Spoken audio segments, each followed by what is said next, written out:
can you talk about the cohesive, the actual property and examples? So I said it's the ability of the like molecules to stick together and the water is cohesive. You all agree with that? Yeah. And then the hydro bonding, the polarity, it's hydrogen bonding, because it allows the liquid to resist lower resistance. So you saw that yesterday on top of your points, right? Cohesion. And organism, exploit property is, I wasn't sure about this, but making it hard for small organisms to move. Make it, sorry? So like, if it's going to be harder for like little bacteria. Through the water. Okay. Anybody else have any ideas? Good thinking, yes. Insects that can move on water. Yes, for example. So that's what we briefly talked about. I think the Jesus lizard uses a surface tension of water to run across. Right. Yeah, the same idea. Tara? Okay. So today's carbs and lipids, we've already covered lots of this, so it's mainly a review, and then we will go into some research looking at diets. Can we take one understanding of each? Eric, can you start? Sorry. Monosaccharide monomers are linked together by condensation reactions to form disaccharides and polysaccharide polymers. So just refreshing your memory, remember we looked at all the basic subunits of all the different macromolecules. Today we're just going to look at carbohydrates and lipids that can link together or be broken down by the different reactions. Joel, can you take the next one? Fatty acids can be saturated, monounsaturated or polyunsaturated. So that's something new. We haven't looked at that. We will look at the lipids later on and see what those terms mean and how you can determine them, either from an image. Okay, so if we just think back at the previous lesson that we did on all the macromolecules, only going to look at carbs and lipids today. I'll give you a few minutes to talk with your neighbors about the hydrolysis and the condensation reactions that we've already discussed before we go and view it on the screen. And just any other things that you remember from, it's about a week ago, I think, on those specific of carbs and lipids. I'll give you 5 minutes.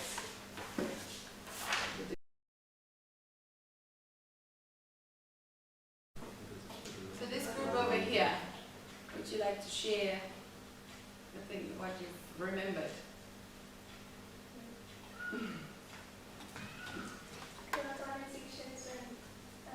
The monomers interact together polymer and what it is to use in that reaction. Because one of the monomers gives a hydroxyl and the other one gives a hydrogen, and so water is formed. And hydrolysis is when we add water to them and they absorb the water and then they break up into their monomers. That's great. Wonderful. Anything to add on that part of the carbs? Ivana? No. What did you review about the lipids? So we kind of just went over like the basis of triglycerides and many other types of lipids, and they're also the basis of phospholipid molecules and of the phospholipid bilayer of the cell membrane, and how lipids are insoluble, which renders them hydrophilic and just that kind of. Yes? James? And then we also looked at the structure. Sorry. We looked at the structure, so You're right. the glycerol, which normally has a carboxylic group, which then bonds through condensation and it becomes the tester group attached to the glyceride, Right. or to the fatty acid. Yes. Yeah. To the acid part of the fatty acid chain. And obviously these subunits can be different subunits, the different monomers. Do you remember what the monomers were called? Oh. Or the monomers of carbohydrates? Monosaccharide. One at a time? Yeah, monosaccharide, but there's different monosaccharides that you know very well. hexose, so that's glucose, yeah? Fructose. Glucose, Glucose is a diacer. fructose, What's the other? Ribose. galactose, Ribose. ribose, Would it be so? Maltose. Like a monosaccharide? no, Maltose. maltose. I think I have all the ones that I have in my head. So combinations of these different monomers can form the dimers. I want you to go to biotopics and we can have a look at some of these structures in three-dimension. Especially the larger ones.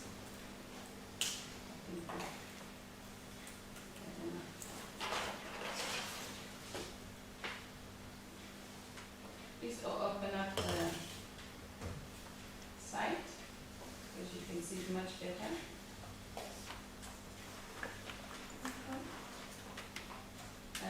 It's the biotopics. I think it's the first one that I gave them.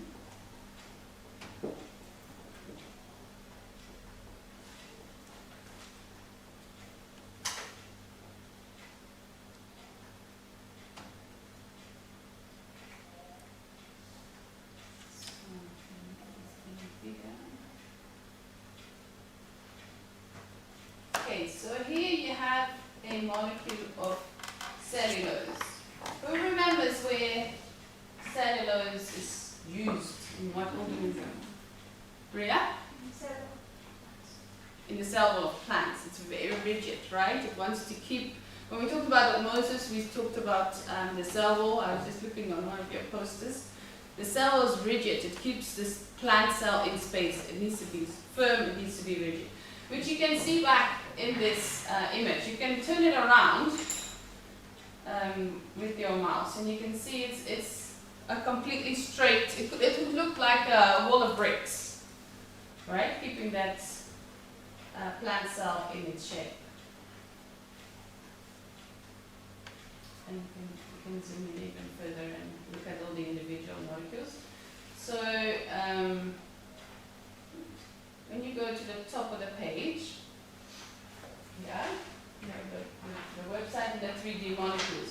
So if you go to carbohydrates, you can look at all the other carbohydrates that we've just discussed. There is the individual monomers there is a combination of the two, and then the polymers are at the bottom. So we also want to have a look at amylose and amylopectin. Sadly, you can't see them side by side.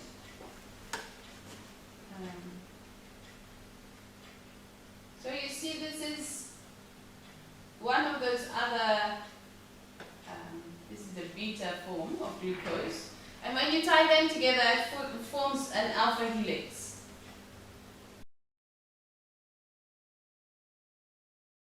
I said yes. So I said that carbs can either be used immediately, which is glucose, or it can be used long term, which is glycogen, so that keeps us going to between meals and such. Yes. And then whatever calories the body gets from the carbs that you can't intake, the excess, the cells use it as well. Okay. So what's thinking about this in terms of storage? Yeah, you've got the immediate use, you've got the storage for the carbs. How is that related to fat? How's the fat with, yes, and what is that, an immediate, or is it the storage, or is it a long term or short term? Storage, long term. It's even longer term than the carb storage, than the glycogen. Tara? No, I was just going to say it's kept for times when the body doesn't get what it needs, so then it taps into that. Yes.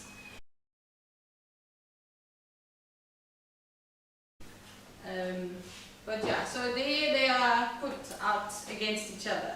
So thinking at storage, yes, we can store carbohydrates in the body, but we have a system to even have a longer term storage with the lipids, with the fats in our bodies. The effect on osmotic pressure is more with carbohydrates than lipids. So you don't want that osmotic pressure in the body at all times. So that's one of the reasons why the glycogen, the leftover glucose will be transferred to fat. Digestion, as we've said already, the glucose is used immediately. You get immediate energy from it. Used in aerobic and as well as anaerobic respiration, while the fat is only used in aerobic respiration, which makes it a slower process, makes it less yield. However, when we store the 3 lipids in a triglyceride, we get 3 times as much energy from breaking down one molecule.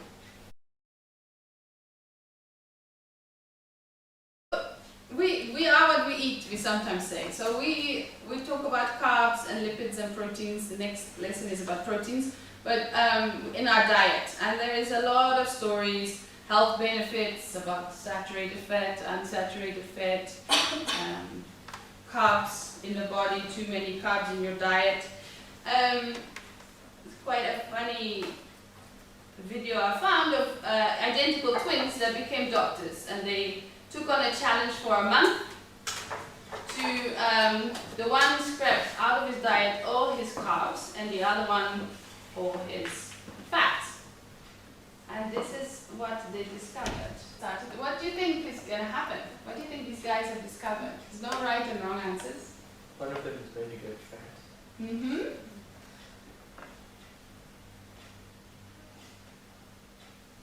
I think I have to restart. Maybe downloading the actual video. Yeah, Fuzzy. it won't. Okay, so expand a bit on that, James.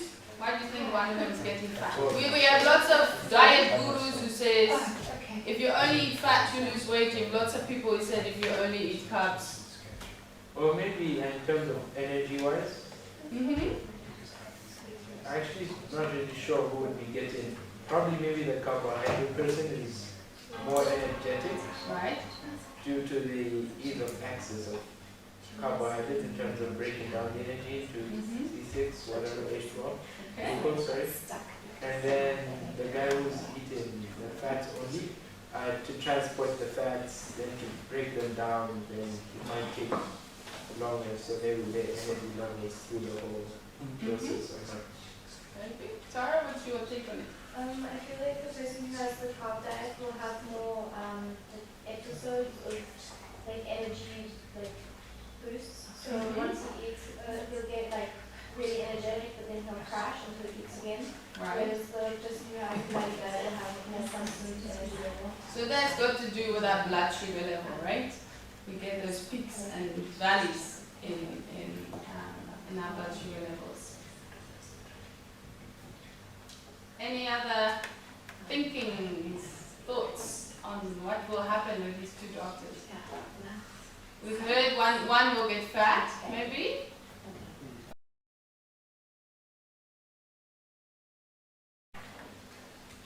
So that's the story about the 2 doctors who gave up their fat and their carbs on either side. So it's a big topic, right? Lots of people talk about diet, high fat diet, low carb diet. So in your groups, I would like you to take about 10 minutes to look up from whatever, there's 3 topics I'm going to give you just now. You're going to look up the pros. You must consider the cons because your other groups might use that against you. But you want to sell to me why I should use this type of weight loss. So you get, at the end, you get 2 or 3 minutes to give me all your key pointers. I would like you to use PictoChart to make a poster. I've sent you the link. You can sign in either with your Facebook account or you can make an account. It works very similar to PowerPoint. You can use boxes, images, what. So you have 10 minutes in your groups to talk about it, then create something, and at the end you have 2 minutes to sell me why I should take your route if I want to lose weight. So, group 1, James and Nirvana, you want to look at how I can lose weight using a fat-free diet. Priya's group, can you look at a low-calorie diet? Low calories, not necessarily low carbs, huh? Okay. And then the biggest hype at the moment, the Bantam diet, low carbs, high fat. Can you look at that as a group?